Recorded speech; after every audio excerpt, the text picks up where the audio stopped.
And we begin. Alright, but first off, I guess I should say this for those who don't really know me. I'm the guy who voiced the sixth week editorial, basically the video that came after RWBY about, the topic of fantasy racism and why it annoys me so much. Yeah. I actually came to you, Auntie, after you made your RWBY video, because I've been following that show for a while and I want to have an opportunity to talk about it, specifically about the whole racism plot, and you gave me the opportunity, I did, and here we are. And I guess we're doing this to somewhat expand on some of the things about the show and about that topic itself. Yeah, actually, a fun little tidbit. The video now sits in 392 views. Holy shit. Which video? My rambling about RWBY. Oh, nice. That's actually pretty impressive. Though... Yeah, riding on that kind of, I guess you can say, hype train, or like burning train, because a lot of people have been shit-talking RWBY lately, especially since Volume 5 had ended, and boy, how it ended. But we'll get to that. Yeah, well, people also like to say that my videos are usually on point, though I don't know. If an angry mask is on point on videos, that either there's something wrong with you, or there's something wrong with me. Probably both, but well, okay. Who said that? Let's begin? Right. Because people know about me. I'm just an old mask. Nothing very special about me. Well? And me, I'm just a robotic hermit. Yep, with the series more ignored than Sonic. Good one. Actually, you can't really say that now because, Mega Man 11's coming out, and there's this whole remastered deal with Mega Man X going on, which is great. So if any of you guys are going to want the franchise to come back, support those shits, okay? We need this to work. But anyway, my fanboying aside, I guess we should get to explaining again what RWBY is. RWBY is sort of first started off as like a passion project made by Monty, Miles, and Carrie. So the first two volumes, everybody liked it because of its somewhat unique aesthetic and the potential ideas that it had, which is cool. And basically it's about these kids trying to save the world from these giant monsters called the Grimm with their stylish but incredibly impractical weapons.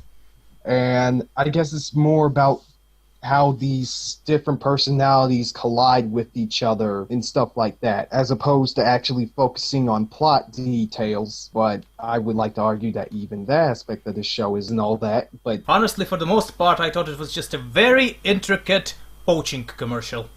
Well, I mean, it's really now. Most of the Grimm are basically animals, just very spiky and black. And yeah, pretty with bony parts, and one of them is basically that fairy from English mythology. I'm forgetting the name, but you know what I'm talking about. I think you're talking about the Doulahan, I think it's called. No. It's part of English mythology, but no, I am talking about. Oh, give me a second. Are you talking about that one that showed up at the end of Volume 4? Yeah. That Nukalavi monster. Oh, that's the name. I always kind of forget about this. Well, truth to be told, it's a very strange name. Yeah. But anyway, yeah, the Grimm are largely practically ineffectual in the show. I mean, in Volume 2, they made a big deal about them breaking out, but they were taken out literally in 5 minutes, so... Yeah, which kinda makes me wonder. Either it's basically Star Wars, or it's basically Star Wars. Like, the Stormtrooper syndrome. Right. Well, I mean, it's kinda like that, because the Grimm are always described as this just massive force of nature that destroys cities. But, well, I mean... Yeah, they're pretty much a threat when the plot wants them to be a threat. That's basically what it is. And even then, like, the whole siege of Beacon... God damn it, why can't I remember the names of those godforsaken places? Yeah, the Siege of Beacon. Like, the Siege of Beacon. The Beacon has fallen to Grimm forces because they desactivated the relic, I think. And even then, the whole reason why Grimm even got there in the first place, because Atlas effectively gone full on Terminator Judgment Day on us. Right. Yeah. But anyway, so that's what RWBY is, and that's why we're talking about it. And it also has this freaking, this racism subplot, which is almost offensively horrible, in my opinion. Well, you say offensively horrible, but I just call it horrible because in order to offend, it has to be at least somewhat coherent. I would like to argue that it is a small bit offensive, seeing as how, like, it's trying to deal with a subject relating to real life, and it's completely shafting it in every single possible way. That's why I feel like it's somewhat a little bit offensive. Not completely, no, it's just a little bit. But it's still pretty stupid. I suppose at least it's to me. fair. But on the other hand, if you kind of think about it, this whole racism subplot was never really a thing in the first season, at least. It was more about bullying, but not downright racism, at least. Well, it kind of was because of the last, 5 or 4 episodes of the first season. Well, I suppose you can say that, but I just trying to remember the first season, and most of the foreigners are lower than us. Is basically like the first time when Blake introduced her cat ears and the Cardin bullying. But Cardin bullies everyone. It's not like Exactly. It's not like Velvet has gotten any special attention, unless there's something we don't know, but that's for the fanfiction, not the official. Pretty much. Also, why the fuck does everybody love Velvet so much? I don't understand that. I know why, but I don't know why, Because my bullying is bad. I was bullied at school as well, and this is why I can very emotionally relate to her, and I also have essentially a hard light weapon that can copy other weapons, and I'm basically a snowflake. Hashtag relatable. Yep. Truth to be told, I still don't understand why RWBY became so popular. I don't understand why other characters besides RWBY became so popular. I don't exactly understand why Salem became so popular. I don't understand why it's popular in general. Well, why? Besides the fighting scenes. Well, yeah, aside from those, I can understand why, because what they put down was basically like a foundation. Because here's one of the things that got me mad about this show. There are many, many people that have written up, that have taken a lot of the things that RWBY have introduced in their story and molded it into something much better than the show could possibly make it. I think people love it so much, or gotten so much attention, because it allowed them to have some really creative ideas that really made for very interesting stories and narratives. It comes off as an inspiration more than anything else. I think that's largely why so many people are just so avid about this. And that's probably why they are so disappointed at Volume 5, because it basically got too big for its britches, It started off as a dumb action show with cool fight scenes and stuff like that, but it tried to make a transition to actually having a cohesive plot, but the problem is you're trying to have a cohesive plot when the foundation for it is completely nonsensical. So the show basically gets a freaking identity crisis because of that. Yeah, I can see your point in this, but if I were also to say why it gotten so popular, besides the fact that girls are pretty, and it's like the Overwatch syndrome, as I like to call it. Oh. Porn. Porn is the biggest engine of our progress. Or however the fuck it was. Much. Although reliable sources have told me that there isn't that much, of that kind of material based off of RWBY on the internet. Well, also true. No. But hey. But if I were to say why, I would also say that because the world itself was kind of simple but effective in its premise. It's basically what you said, but I would also say it's more of a world building in general. It allowed for some very interesting ideas, so to say. Like I said, it's pretty much a foundation for much better and interesting ideas. The problem started when they tried to elaborate on what they created, or what Monty created, fuck if I know, but the problem is that they either never knew what they wanted, or Monty never knew what he wanted. Yeah, here's the thing that a lot of people don't understand. I understand that people respect Monty because of his passion for his work, And I do as well, but let's not kid ourselves. The man is not a writer. Like, I see Monty like how I see one of my favorite authors in manga and anime, Go Nagai, right? I see him as the idea guy. I don't see him as an actual writer. I see him as a guy that, like, makes stuff that is basically like a template for cool shit to happen and for other people to, like, interpret that into many different, more interesting and cohesive things. It just so happens that Miles and Curry were not the people to make that sort of thing a reality, at least not in the right way. The thing... Hell, I would like to believe that even if Monty were alive and we actually understood where he was going with the story, I don't believe all that much would change involving this story. Because in the end, it's all about the company you keep, right?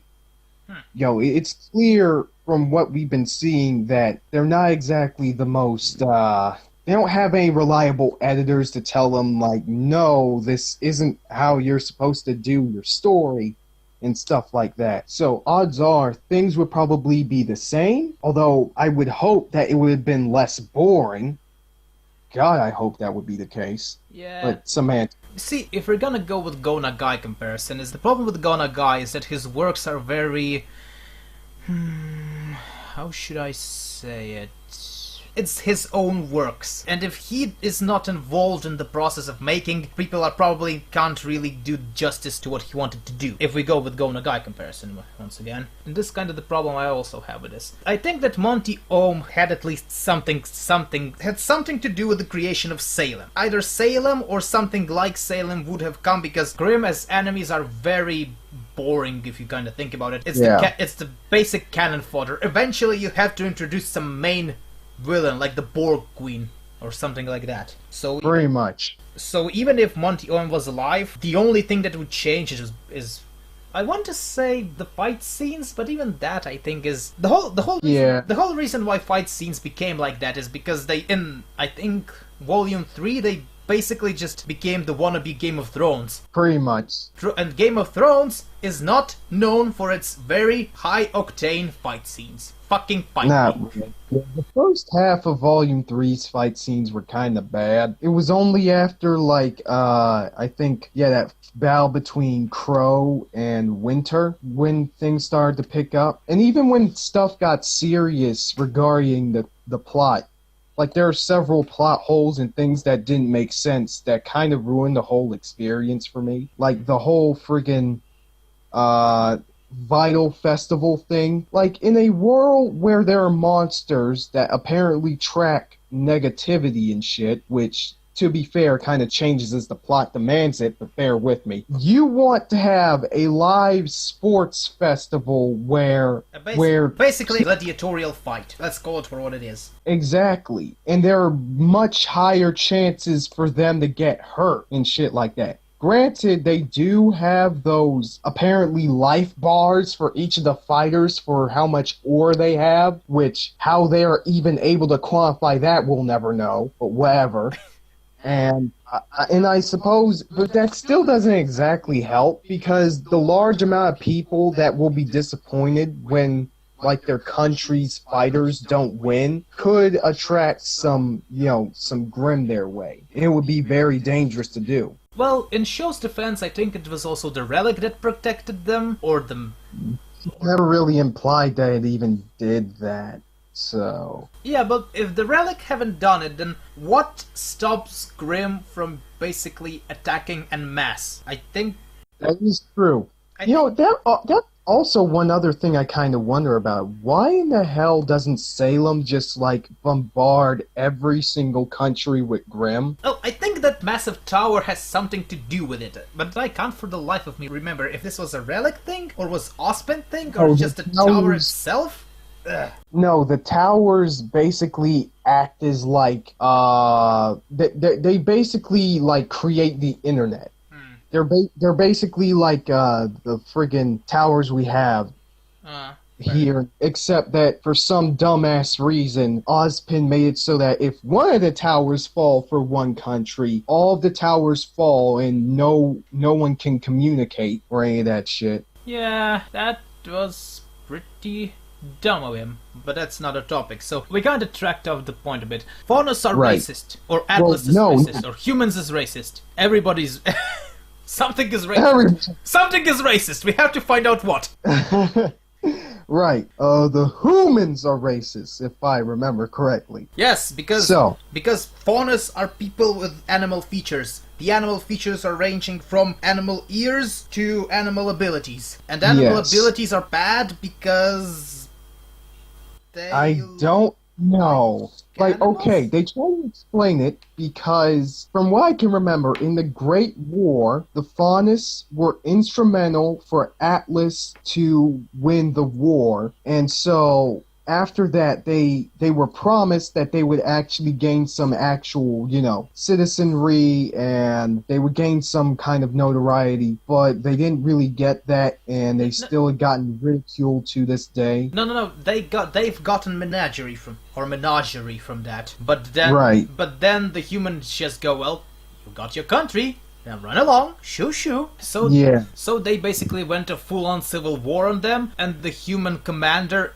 That's me just basically recalling Wiki, so take it with a grain of salt. So the human commander thought that basically that they are a bunch of stupid, unwashed Mexicans. They don't know shit about tactics, so we will attack them during nighttime. Because that's fucking logical when you're dealing against enemies that have animal features. They can't possibly have cat people in there who have very good night vision or anything. Yeah, They can't possibly have people with wings who can fly and any other shit. It's almost like they never thought about actual tactics, and they just thought that they're basically a bunch of Mexicans.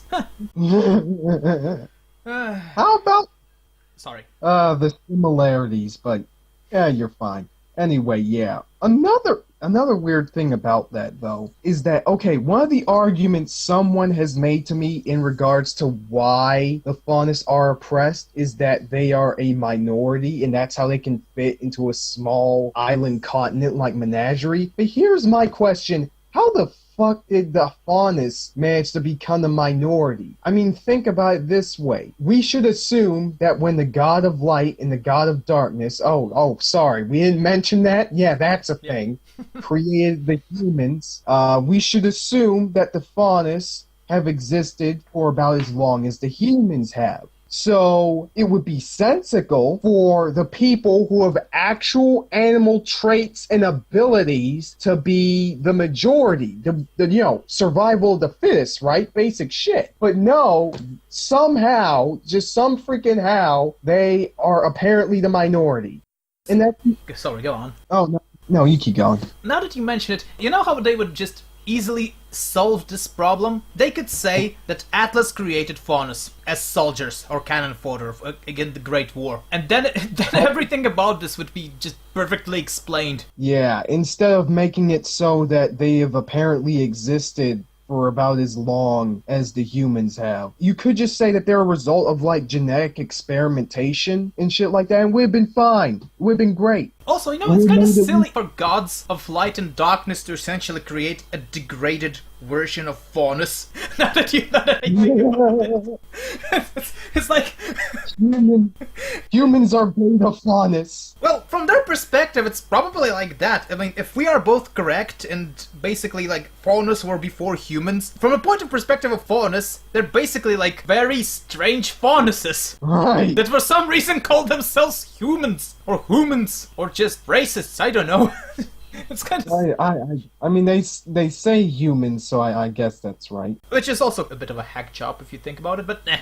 I guess. Anyway, yeah, but that's the least. That is the least of that whole subplot's problem. But anyway, moving on to Atlas, right here. Yeah. Right. The biggest racist of them all. Supposedly. Like, here's my thing, right? I don't really think... Okay, if the show is trying to portray Atlas as racist, per se, then, like, well, this should come as no surprise. They kind of fucked that up. Because, fact of the matter is, Atlas have been shown to be more I would say, cynical opportunists. They would do anything in order to progress in technology and status and shit like that. I don't think they're actually racist. It's the same way I view Donald Trump. The dude's not racist. I mean, let's all be honest. The dude doesn't care if you're black, white, or even purple. All he cares about is the color green. Well, I think entrepreneur is the word you was trying to say, but yeah, I think that I'm right now trying to remember all the bad things Atlas had done to them, and all I can remember about it is that chameleon chick's parents had worked in mines and died because Americans sent black people to mines. Yeah. I don't know. Listen. No, it has a point. Like, the dust mines are a thing somehow, Yes. because the dust falling from the moon is somehow big enough to make mines. But I guess. Okay, but from what I can remember, it's that faunists are primarily used in Atlas for manual labor, and they often die in the mines, not only because typical mining stuff, the chemicals would probably get into their lungs and shit like that, but also because we've been shown that dust is largely incredibly unstable, given the catalysts at least, and they're very sensitive and could cause explosions and shit. So it would make sense that they would be hurt by that. well, to be perfectly honest, considering that faunuses are faunuses, it's perfectly reasonable for them to work in mines.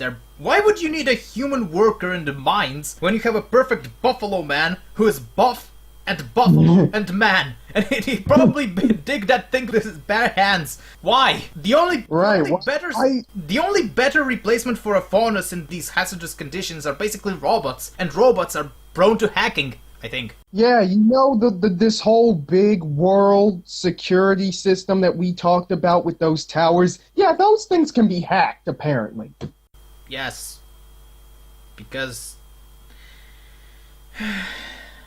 I mean, what would make that kind of cool, to make that make sense, is that if they said that, oh, well, one of the main villains, Watts, that dude, had created the virus that hacked into the system, and he can only do that because, he was a former Elysian scientist, and they have some of Atlas's schematics and shit like that on there. I think that's what they went for. 1 second. Oh, it is? I think that's. I remember reading about it.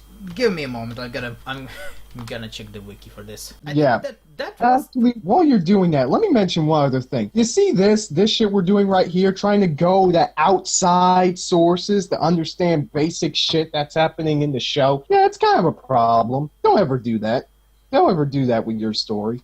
Please. Okay, overview, powers and abilities, personality, history. Okay, this is. No. I don't see anything. One shot. I don't see anything about him. At least, maybe it's in Cinder's story because she was there, but. We'll get to them in a minute. We're still in this whole this subplot bullshit. So, what's even worse than a lot of the ramifications that it might entail for the fonts involving this subplot? It's the characters involved. The White Blake, the White Adam, Fang in general. Let's call it like that. The White Fang in general. Yeah, the White Fang in general. So, basically, the White Fang were a bunch of peaceful activists, for equal rights for the faunus. But then, ever since, and apparently Blake's dad, Gira, was once the leader of the White Fang. I think he was the first one. He essentially created it and was the first one, but don't quote me on that. Well, either he was, he wasn't. The point is, he was the leader of it. Yes. At one point. And then he kind of just was all like, you know what, fuck this, leading is hard, so I'm just going to leave this to this much more aggressive chick who will actually get shit done. And so that's when the White Fang had grown to start resorting to terrorism, and it actually had, apparently, if Blake's flashback back in Volume 1 was any indication, it technically was kind of working, because they were tearing down I presume that they are tearing down a lot of the infrastructure involving Atlas and dust and stuff like that, and actually making the faunus something to be feared and respected. And so, yeah, that's basically what the White Fang are. And you would think, right? You would think that, hey, these sounds like very sympathetic and complicated, opposing forces who want the right things, but they're dealing with it the wrong way. And you would be correct. But then Volume 5 kind of came and ruined everything. Why? Well, because remember that leader I mentioned, Sienna Khan, that kind of started leading the White Fang and made it aggressive in the first place? Yeah, apparently in her very first appearance, Rooster Teeth thought it was a good idea for Adam to just walk up to her and shank her. Because I guess her aura wasn't working, apparently. Yes. No, she went to school of plot-driven sacrifices. I think that was her down.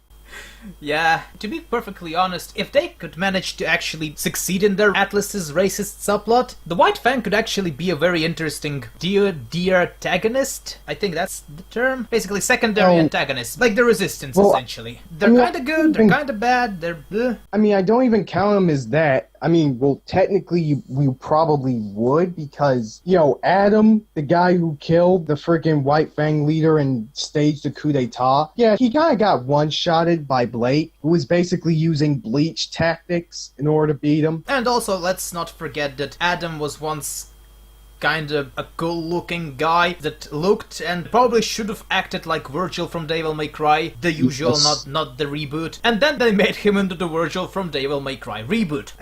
Yeah. And also now, if you think about it, a peaceful group of demonstrators, of a minority group, let's not forget about this, started to do terror acts, and that made them strong.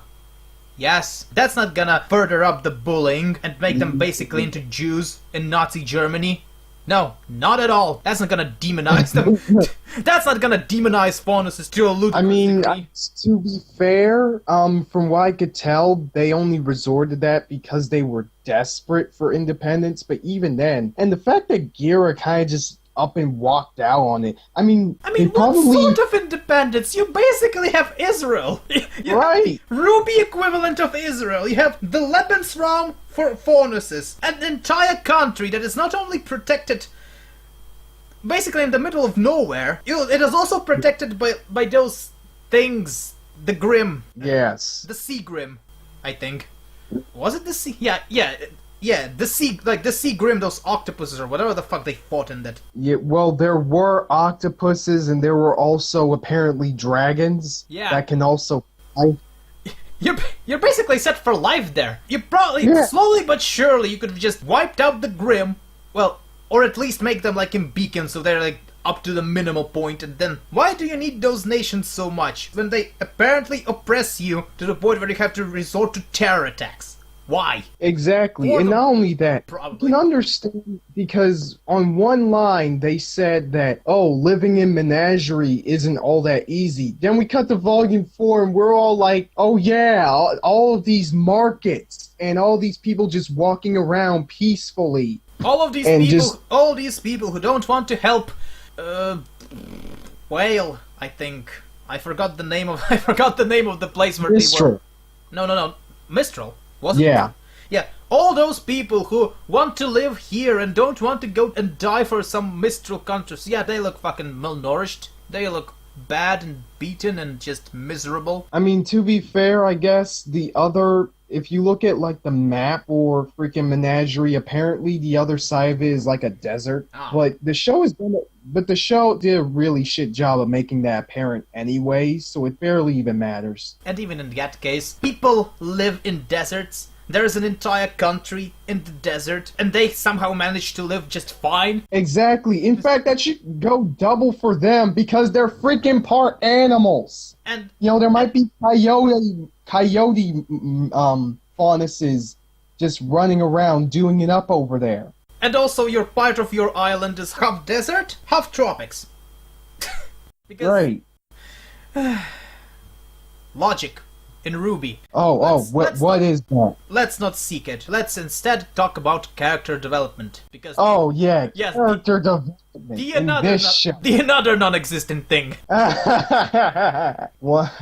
Can you guess the similarities? It's because both of these things don't exist. But But no. yeah, in my opinion, like, character development isn't really a thing in RWBY. What I would like to call them is character segments. You know, they're like, they're basically like social links in Persona, right? You go to this person, you talk to them, you do it up, you increase your social link, and then you leave and move on to the next one. They're basically like that. Development is supposed to be freaking, gradual. There's supposed to be a gradual, slow change to how the characters think and act and stuff like that.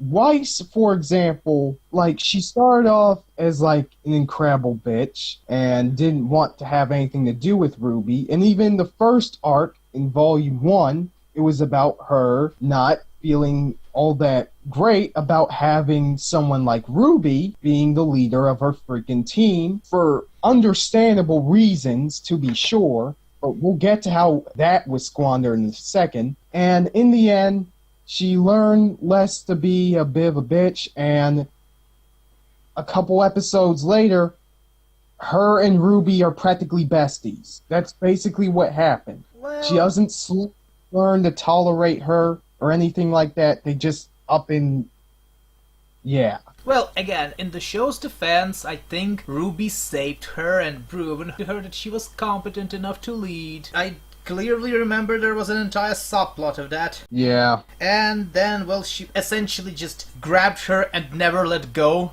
That's kinda the quintessential RWBY experience. Pretty much. And Although, to be fair, one other problem of that subplot is that it kind of brought up a good criticism about, RWBY not being exactly fit to be a leader, but that was more to showcase how much of a bitch Weiss was than to actually improve RWBY's character, because she didn't really change after that. I mean, RWBY never changed at all if you think about it. I mean, yeah, I understand that. And I understand that they were trying to go for, like, a somewhat simplistic, wide-eyed main character that tries to do the right thing. But the problems with that is that they don't really give her all that much of a foundation for her motivations, and they don't focus on it enough to warrant her being this way, and it doesn't excuse some of the dumb things she actually does, or the fact that she doesn't even at least try to improve herself, or the other characters don't even think about having her improve herself, not as a fighter nor as all that much of a person. In fact, all of them are just saying about how great she is, how kind she is, how brave, Oh, and also she has freaking Uchiha powers. I mean, of course. Which, I mean, what kind of wannabe anime it would be if she didn't have Uchiha powers? Well, oh, exactly. Well, in the show's defense, it's probably more of a Rinnegan. No, not Rinnegan. The Byakugan. But still. I guess. I mean, yeah.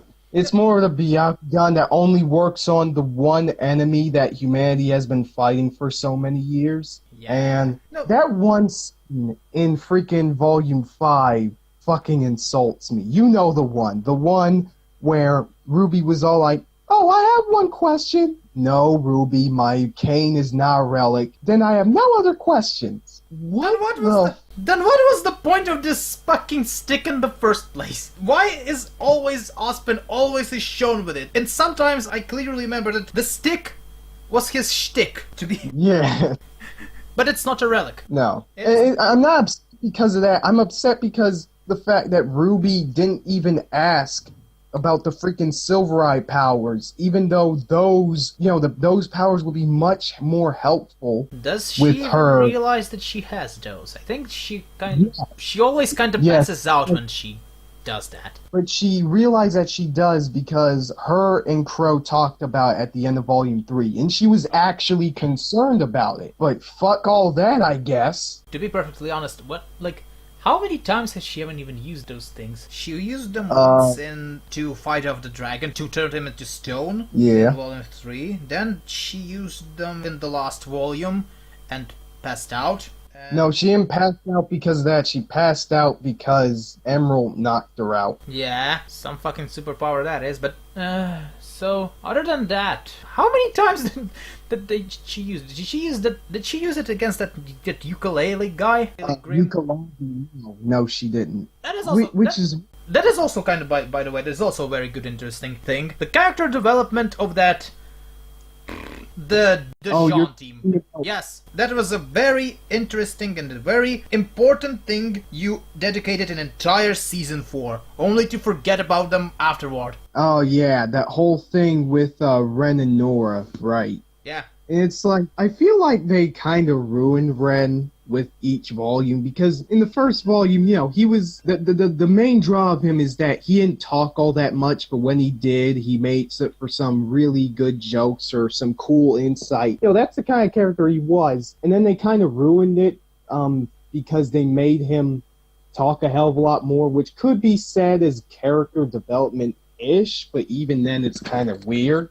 And then, in Volume 4 and Volume 5, I'm glad he actually got that character development in the end, but why did it have to happen here, you know? Well, why couldn't there some foreshadowing back in the first couple of volumes that we spent at least a little bit of time with them? My theory about it is because they were basically making this on the fucking fly. Oh, yeah. All of those characters, if you think about it, besides of RWBY and besides of, well, RWBY, none of them had gotten any sort of development whatsoever besides the basic bare minimum. None of the themes, nothing was ever developed or established. One can say that Pyrrha and John was kind of that, but even then, you can describe Pyrrha and John as a lover couple. This thing was done before, and other than that, Pyrrha was just your standard Hermione. A perfect girl who has the perfect grades and perfect everything and looks like a Valkyrie and has a spear and... well... And she's basically Magneto? Yep, that's And that's kind of about it. Yeah, she pretty much... Well, oh, sorry. So, well, it's basically, now that I think about it, the relationship between Hermione and Ron Weasley is basically the relationship between Pyrrha Nichols and Jean Arc. Basically, yeah. There's nothing new about it, or nuanced about it, or nothing worth of remembering. Yeah, even less so than the first one, because Ron and Hermione barely made sense, but it makes a hell of a lot more sense than Jean and Pyrrha. I never got their relationship, really. Like, I never really got that. I can kind of understand, because Pyrrha, like we already said, you know, she's the perfect girl. You know, she has the broken powers and stuff like that, and she has always been revered as such, to the point where she isn't really seen as a real person, more of an idol. And that has made her somewhat detached from people. And detached from herself, and, you know, to the point where she kind of believes in destiny as a set thing. And, you know, through interacting with Jean and the other members of Team Juniper, you know, she learned to actually find some value in her life and shit like that. And I can understand that, but they didn't really do it all that well. Yeah, tagline of the show, you do it that well. And there you go. And also the fact that Twice was basically the same, if you think about it. Only she was more of a tsundere than Pyrrha. Yeah. Also, if we're going to talk about character development, let's talk about the retards. The Salem and her clique. Sorry. Oh my god. It is before you start, it is impolite to call mentally challenged people bad names. Let's not forget about it. Oh yes. Let's right, let's use the clean term here. Mentally challenged. Right. Alright. So, starting from the top here, we'll start with Salem. Salem is basically, you know, the big bad guy of the whole series. And there really isn't really all that much to say about her. And like I said, there's nothing really wrong. Well, I haven't really said it first, but whatever. There's nothing really wrong with having, like, the main bad guy of the series be just someone you just gotta beat because they're doing bad shit, and that's not cool. You know, Avatar did it, and that's one of the best shows ever made, but that show got away with it. If I think about The Witch, Oh. Witch, the Prince Phobos, I think that's his name. Now that I think about it, Prince Phobos does have a lot of similarities with Salem. Both did shit and basically wait for fuck knows what. And also, now that you mentioned, also with Prince Ozai, but at least Prince Ozai waited for the comet. You mean Fire King Ozai, not you're thinking of Prince Zuko. Yeah, the Fire King Ozai at least waited for a comet. What the Salem waits, I don't know. Probably something stupid. Pretty much. She basically lets her very, very small group of people do all the dirty work for her. Somehow. Because apparently she can't leave her crib for some dumbass reason. Well, in Show's defense, we don't really know why. So maybe she's basically the place. And it's all her manifestation, so if she leaves, it basically crumbles with her. But this would be dumb, but this would be at least an explanation. Yes. And anyway, disregarding that, Avatar got away with having a bad guy like that because it was a main character focused show, and the influence the big bad guy had was large enough for it to contribute to much more interesting characters and storylines. Salem does not have that excuse. All of the characters are terrible. All of them. Yeah, and also this is essentially how you do these sorts of villains. They are something big that sends numerous waves of small cannon fodder enemies. So the way I see it, you basically do villains either like Fire King Ozai or like the Akatsuki. Essentially. Yes. But the problem is with RWBY that they kinda went from one to the other. Kinda, sorta, not really. You disappeared. Oh, sorry. Kind of. That's why I said. Kinda, sorta, not really, because the problem with Akatsuki is that even before it was established that it was sort of a thing, we already saw what they could do. Itachi basically bitch-slapped everything, and this was a very good indicator of what they can do. The only thing we saw from this sort of style was basically Cinder effectively just disabling Beacon, and that's not Salem's idea? I think so. I guess... I guess it would. I think they said that it was more so Cinder's idea, but the foundation of it was kind of because of Salem. But who cares? It's basically a very important topic because first she was like this sort of unseen force, some puppeteer that controlled everything from the shadows, and then they wanted to turn them into just wannabe Akatsuki or the top 10 villains, essentially. Yes. And the problem is that they never introduced them before. We never even knew that they existed before Volume 4, I think. And even after they are introduced, they have been handled incredibly poorly. Like freaking Tyrion, who is basically discount Kimberly from Full Metal Alchemist, and he is terrible mostly because his craziness shtick. That's the problem. He's just a shtick and nothing else. And not only that, he is an incredibly inconsistent crazy guy. You see, contrary to what some people might believe, but crazy characters need to be at least somewhat consistent. Joker. Yes. And the problem with it is with Tyrion, the Scorpion Man, he kind of switches from laughing crazily and all that crap to having these weird theatrics to going to some other sort of brand of crazy. He just kind of actively switches into it with barely any sort of finesse, I should say. Well, not really finesse, but essentially from Joker to Green Goblin, and those two are terrible when mixed. And even then, like, the biggest shtick about him, at least if the wiki is to be believed, is that he loves Salem so fucking much, he's willing to do anything for her. Apparently. I guess, crazy is as crazy gets, and who would a crazy person revere more than the actual devil? Because that's what Salem is. She's literally the fucking devil. Yeah, but then again, like, besides that part when he was like, failed her and just was very angry at Beowulf, Beowulf is the werewolf bear thing. Yeah, that's Grimm. That is a low-level Grimm. Let's also, in case if somebody listens to and doesn't understand, RWBY is very, very unimaginative, let's call it like that, with their names. Very unimaginative. So very.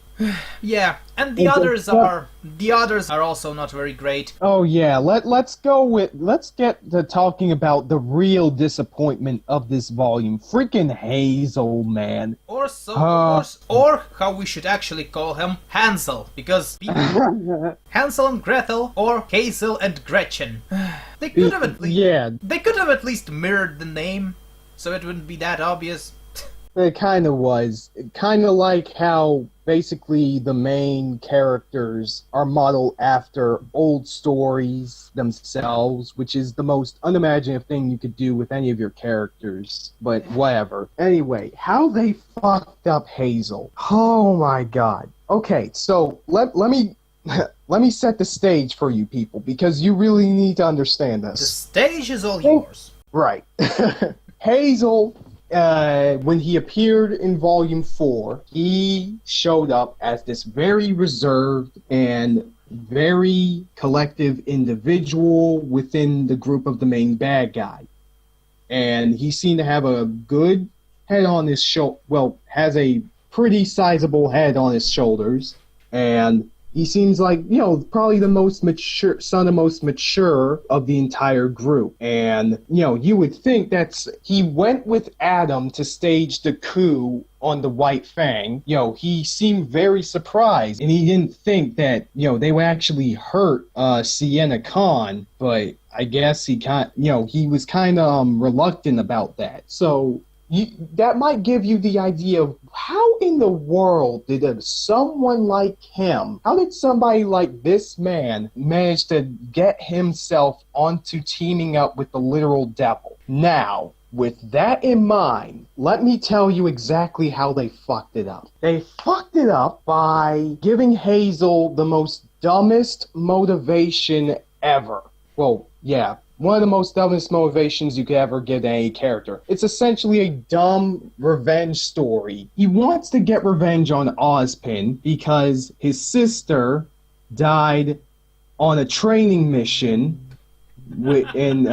presumably, she died on a freaking training mission because she chose to become a huntsman. And by the way, if your sister is such a shit hunter to the point where she died in a freaking training mission, and yet Jean Arc, of all people, managed to survive, that really says a lot about how prepared your sister was. Or her team. Either way. Yeah.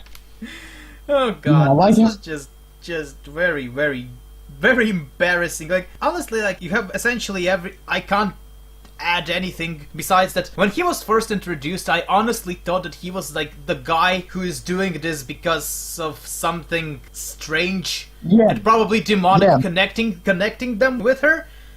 He looked like he didn't want to be there. Yes. He always looks like that. And in some case, I think that's what they're going for him. But then the moment he saw Ozpin and shoved those dust crystals up his hands, thankfully, not his butt, but though, to be honest, considering how his powers work, it could work the same.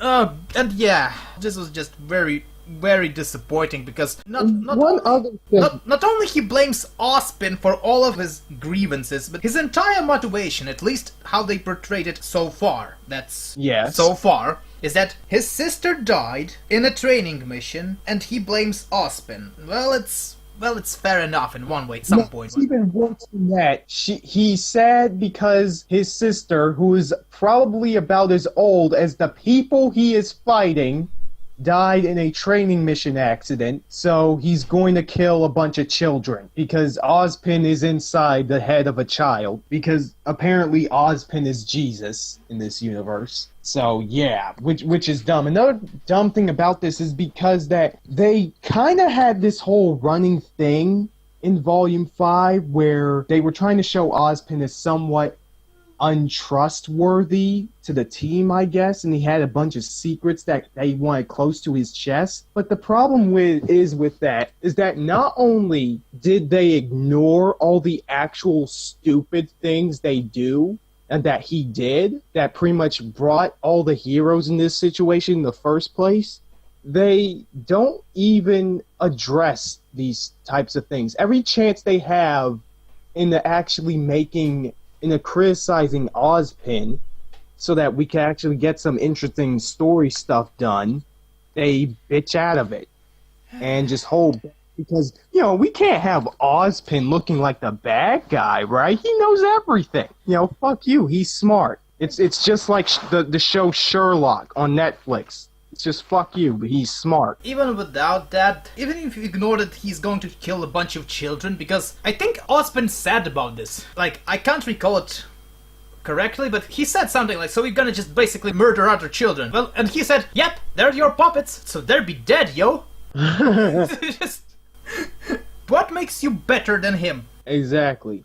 And you would think a grown man like him would actually at least take the time to sit down and think about this. Because he doesn't seem like a very, impulsive guy. Well, again, in his defense, he mostly fought only Ozpin in that fight. So it's not like he just randomly started to wail his hands and do collateral damage, so he did try to kill Ozpin. So in Show's defense, they at least try to make him what we want him to be, but they still messed it up because, dude, your sister is dead and you're trying to fight the guy who is fighting against the literal devil. You have no excuse. And even like that, you are fighting against a guy who is known to reincarnate. Imagine if you killed this little potato farmer. He's gonna reincarnate in another body. It's basically what he does. I don't think there's even a way to kill him forever, other than, I don't know, trap him inside of some phylactery or a bottle or something. Exactly.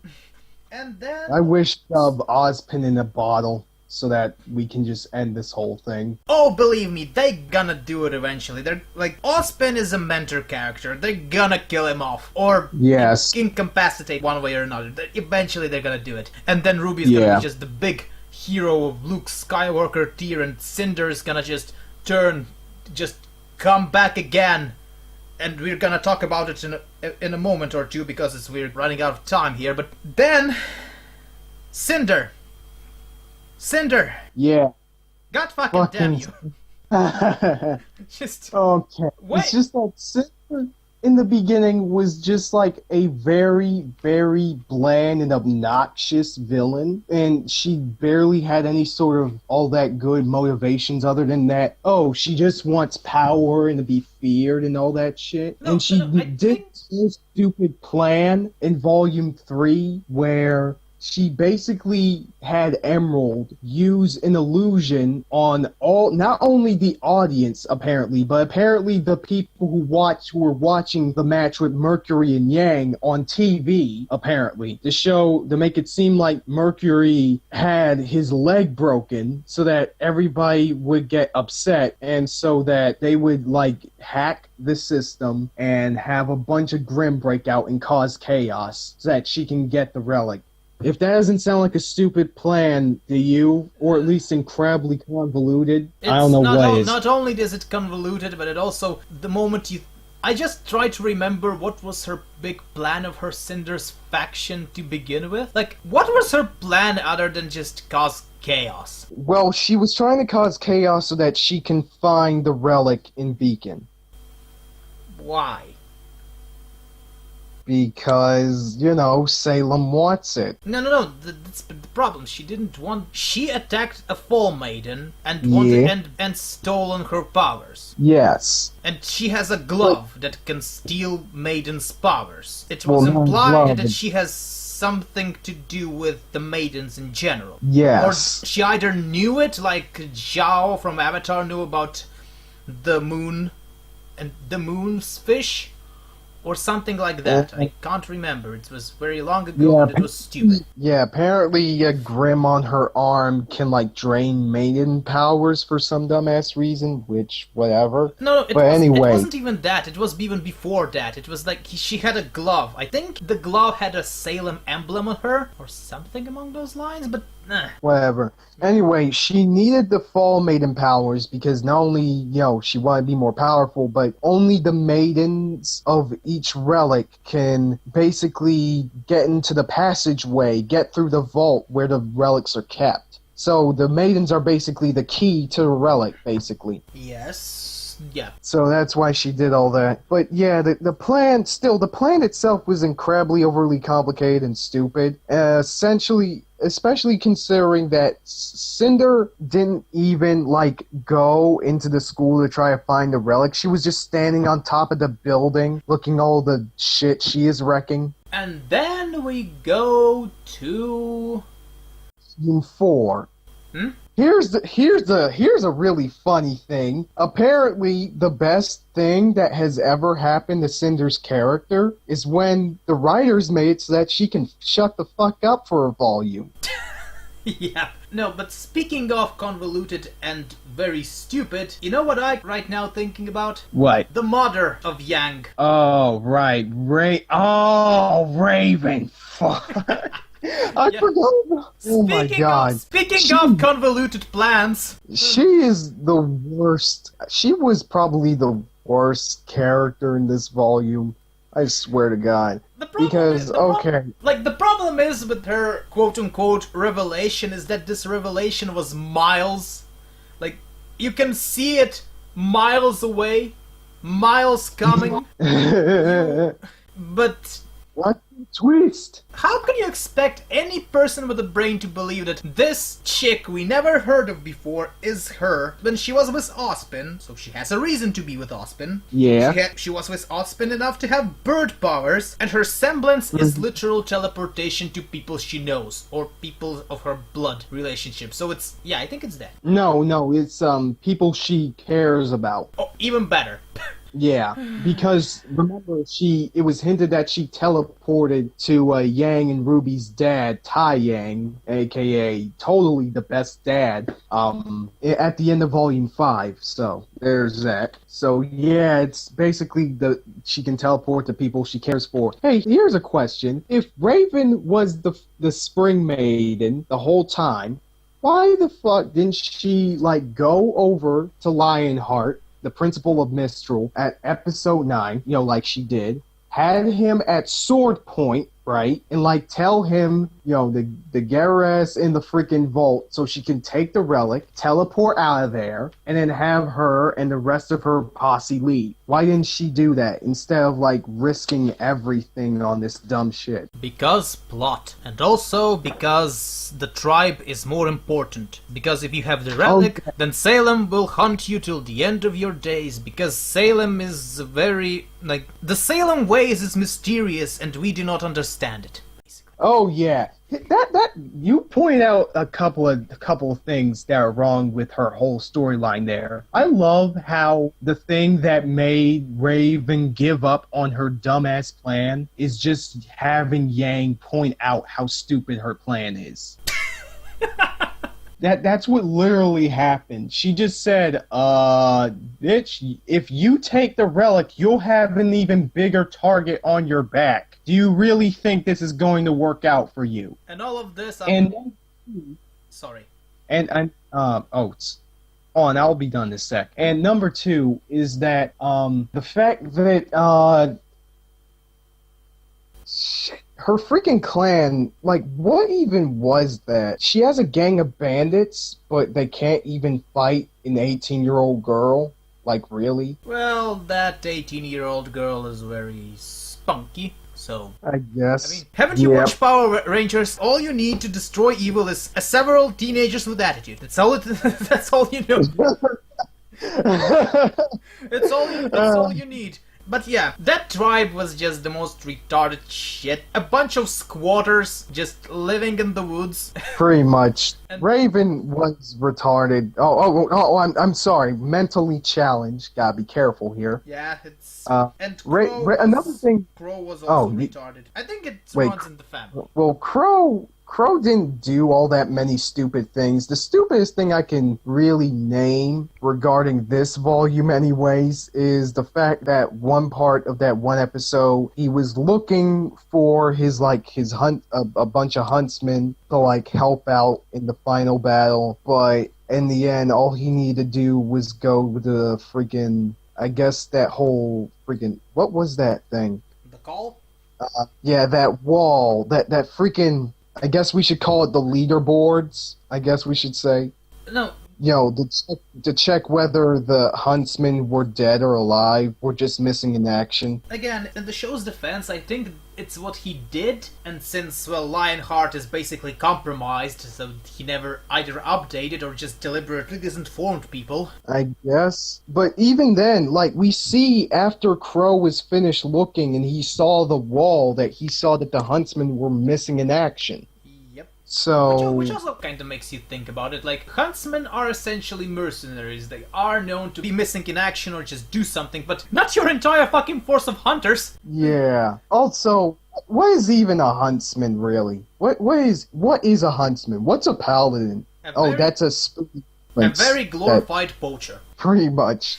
And it's not even just that, because the show kind of didn't do a good job of explaining the ramifications of what huntsman is, and, well, in regards to how much influence that they have and what they actually can do. I think it actually differs from region to region, but yeah. In the Beacon Land, they were essentially the Langsnecks of the army. They were the army, and they were pretty much the government for all intents and purposes. And in Whale, they are subservient to the council, and in Atlas, they are essentially the part of the military branch. Yes, and those are called specialists over there.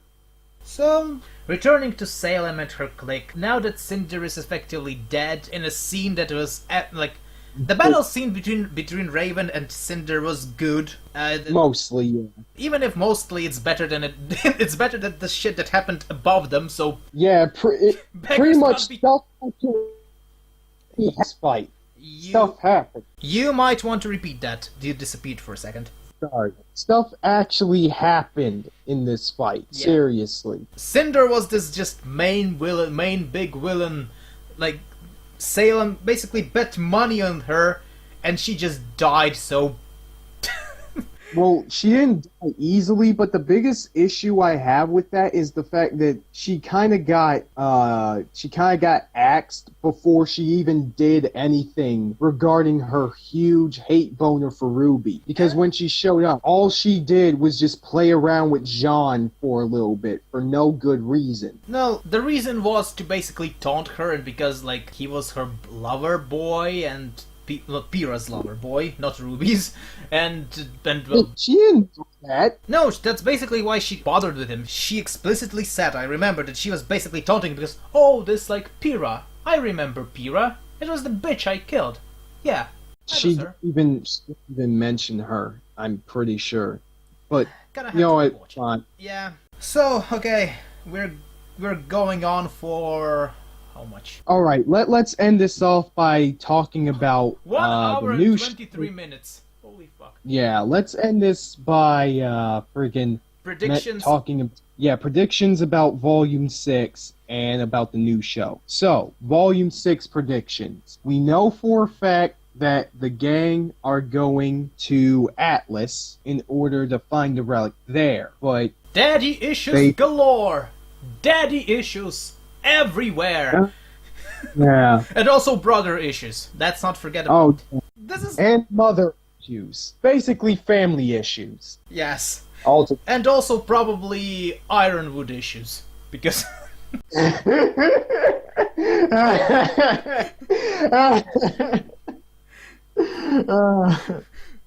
we have forgotten about him entirely, and he is another can of worms. He's worthy of another podcast. He's bad Nick Fury. The end.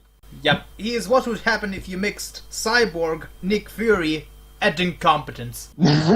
Mostly incompetence. Yeah. After the 5th season or volume or however the fuck you want to call it, all my hopes is please don't suck, please don't suck, please don't suck, please don't suck.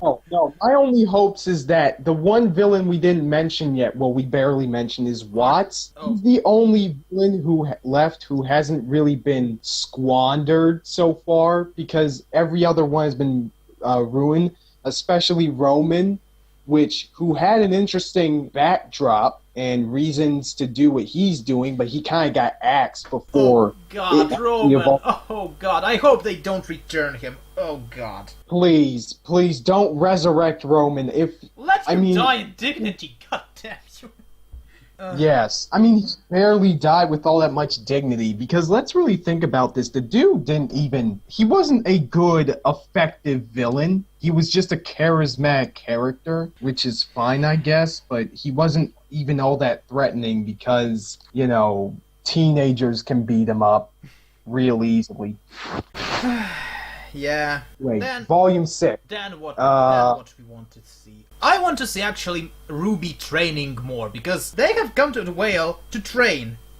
And exactly. The fact that she didn't even, there is no evidence to say that any of the group have actually gotten stronger. In fact, there's evidence to say that they've actually gotten stronger outside of Deep Beacon than how they were in it. Right? Yep, and I'm trying to create a sentence in my head so it won't sound offensive, but they are going to do this. They are going to go to Atlas. There's probably going to be some back and forth between Weiss and Jean, because Jean saved Weiss, and it is going to be. No! You know it. This is going to be the repeat of the first season, but only reversed. No. And then we're probably gonna see, knowing this show, we probably will never see Raven ever again. Hopefully. I hope that we don't. But seeing as how that was foreshadowing her and Tai Yang having a conversation, I don't think that's gonna happen anytime soon. Then what? I hope she just keeps out of this volume completely, at least, so she doesn't ruin anything. The best she can do is shed some light on Team Stark. Well, that's probably gonna be the better. But the thing that we all are genuinely waiting is the lesbian plot between Blake and that chameleon girl. This is basically what RWBY is about. Yeah. Oh my God, Ilya. I've forgotten all about it. Okay, we don't have all that much time, so I'm just going to say this in brass tacks. Ilya is basically less bad Adam, but she's still pretty bad because she kind of got changed this volume way too quickly. She wasn't foreshadowed all that much at all, and yeah, she was beaten in the most anticlimactic way. She kind of turned over to our side, in the hero side, in a stupid way. And also her backstory is retarded, and was one of the reasons why we thought that Faunus are actual racists in the first place. But yeah. Yes. So what else should we expect from this? I also expect that,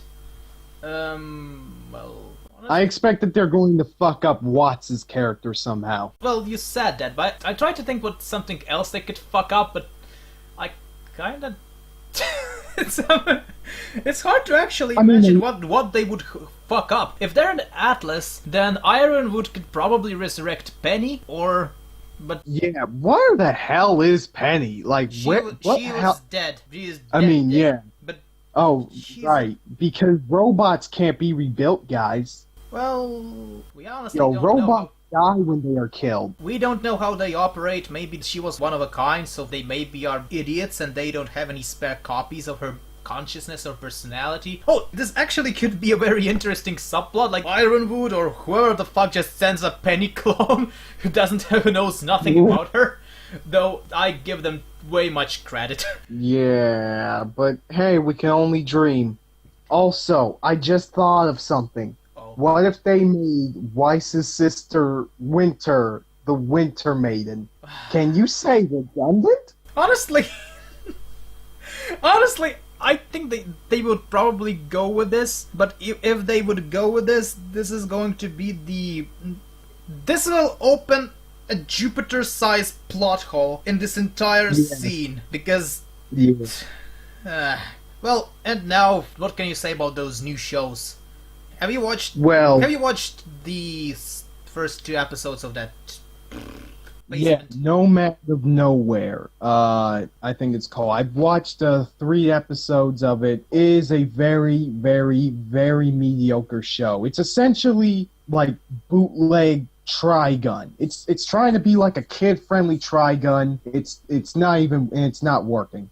Well, I watched first 2 episodes and I gotten only 3 things from it. First, the American accent is very hard and very, very good. I am doing my Slavic accent because fuck you, I can't make American accents, you are weird. And, Fair enough. and then the guy, the no man of nobody, or however the fuck he was called. Yeah, the Nomad, pretty much the only good character because he speaks in sound effects.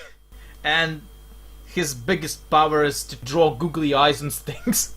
That's basically what it is. And then what? I just have nothing. I went to it expected to be disappointed, and I wasn't disappointed. I was merely not impressed. So Yes. good for them. The rest of the show. Hey, step up. The rest of the shows, I like. Before this, you told me about those shows, but I haven't even saw the commercials for them, and I honestly dread to think what would it be. The trailer for Genlock was awful. I'm not looking forward to that at all. Because, like, this is kind of going to be about the YouTube animating community-ish in general, but the moment they get popular, it's usually the moment they start to pummel down. Mondo Media, the moment they had gotten that TV deal, basically just turned into shit. Spike and Mike just don't do anything anymore. Channel Awesome is Channel Awesome. Yeah. And, well, I do not expect anything neither good nor bad about this. I just hope that they're not gonna overextend themselves so much that RWBY is going to be even worse. Because we saw what happens when they overextend. It's called Volume 3. No, it's called Volume 5, man. Well, That's when shit really hit. Well, then again, things didn't start to decline until Volume 3 anyway, so I get your point. so yeah, that's basically we rambled for an hour and a half. Incoherent Yep. ramble full of stuttering and basically incoherent ramble, but, well, Ranting, awkward pauses. yes, the best kind of podcast. Exactly. So, Anyway, the one message that we should probably say about this is that we don't hate RWBY. We didn't come to this show thinking that we would hate it because well, at least I came into it trying to like it, like everybody else was. And I was promised a good show, and I didn't get that. And that's why I'm so fucking pissed. yeah, same parts mostly. The only thing I can add is that all I expected is pretty fights, and I didn't get pretty fights. All I got is disappointment. Yes. And this is the biggest flaw of RWBY in general. At least if it was bad, I could at least get mock it. And in the way it is now, it's just disappointing. And disappointing isn't fun. Disappointing is disappointing. Exactly. It started off as like a crazy action show, but they then tried to turn it into something that can be taken seriously, and they fucked it up because the foundation was a dumb action show. And then they wanted to turn it into Game of Thrones wannabe. Yeah, well, Game of Thrones with a side of Avatar, because, you know, the maidens, 4 relics, 4 elements. You get them. Yeah. Well, I think it's time to wrap it up. Where can people find you, or if they want to find you, or... Oh, right. Well, I guess anyone can find me on Discord. I also have my anime list account that is actually linked in the description of the video that I did about fantasy racism. If you ever want to chat or talk or anything, you know, just let me know. Hell, you might even have some, like, counter-arguments that you might have about RWBY. I would love to discuss you about that. About anything, really. So, yeah. Hopefully I'll catch you some other time. Yeah. Well, For having me. Well, people know who I am. People watch this channel. They probably know where to find me. And I am on pretty much all the social stuff. The YouTubes, the Twitters, the Facebooks, the Minds, the Steamits. I don't know, something else. Whew. Yeah. It was nice having you. Hope we can do something like this again. Hopefully better organized. Ha! Don't even think about it. This show is called just- Anti-Rambles for a reason. Yeah. Instead of autistic screeching, this is autistic rambling. Well, I would say it's even autistic, because if we were autistic, this would be longer and more detailed. It's just rambling. I'm old. Well, no. Well, I'm 18, so I will be an old person. In this day and age, if you're 18, you basically should die. Yeah. You're a dinosaur. Or go to school or something. I don't know. Yeah. Okay. See you in another time, I suppose. Sure.